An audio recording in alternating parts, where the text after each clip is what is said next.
राधे राधे सखियों, हरिओम। आइए आज हम आपको एक भाई दूज की कथा सुनाते हैं। यह एक पौराणिक कथा है, सच्ची कथा है।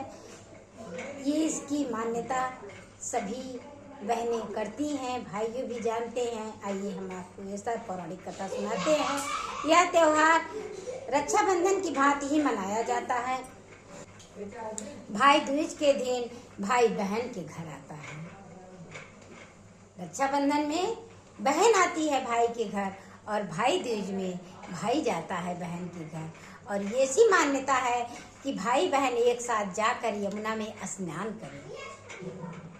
ऐसी मान्यता है, दोनों जाकर के यमुना में स्नान करें। यमुना और यमुना दोनों भाई बहन हैं। दोनों में प्रगाढ़ सब प्रेम था।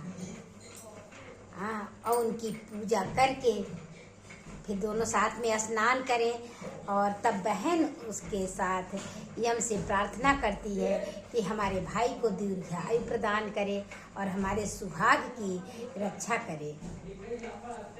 इस दिन जो बहन ऐसा करती है, भाई के साथ जाके स्नान करती है, तो उस पर यमराज खुश होकर के उसको स्वर्गलोक में ले जाते हैं और उसके सारे क्लेश और को दूर करते हैं।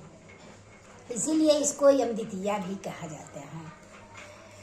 और यथाशक्ति भाई अपनी बहन को भेंट स्वरूप कुछ पैसे, कपड़े, स्वर्ण, लौ, मुद्रा जो भी उसके पास होता है तो यथाशक्ति अपनी बहन को भेंट प्रदान करता है। इसकी एक कथा, छोटी सी पौराणिक कथा है, आपके सम्मुख लेके आए हैं, सुनिएगा। सूर्य भगवान की स्त्री थी संज्ञा देवी। उनके 2 संतान थी, कहते हैं।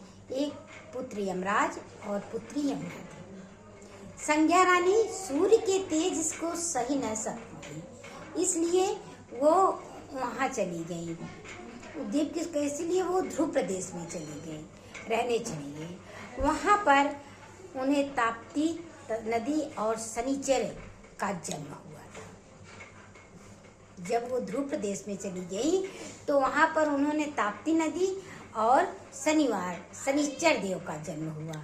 इस तरह उनके 4 बच्चे हुए, यमुना नदी, ताप्ती नदी, यमराज और शनिदेव।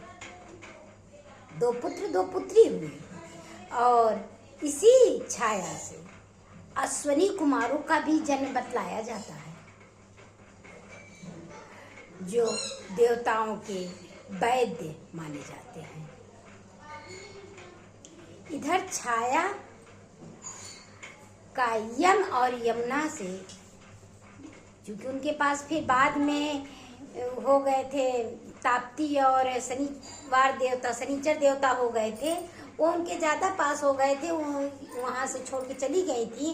तो यमुना से और यम से उनका विमाता सा व्यवहार हो गया था, जिससे ये यमराज खिन्न होकर यमपुरी नामक एक नगरी को बसा ली और वहाँ पर उन्होंने पापियों को दंड देने का कार्य करने लगा। ऐसा करते देख करके यमुना जी भाई से बहुत दुखी हुई और वो यमुना जी गोलोक में चली आई थी, जो कि कृष्ण अवतार के समय में थी। वो भाई से दुखी होकर जब गोलोक में चली आई, जो कि कृष्ण नगरी मतलब गोकुल धाम में था, तो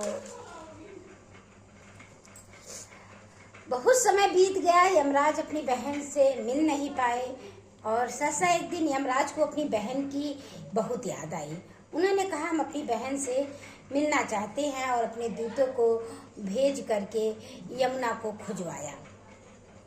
यमुना को खोजते खोजते एक मिली न, फिर यमराज स्वयं ही गोलोक में आ गए और वहाँ पर एक विश्राम घाट पर यमुना जी से उनकी भेंट हो गई।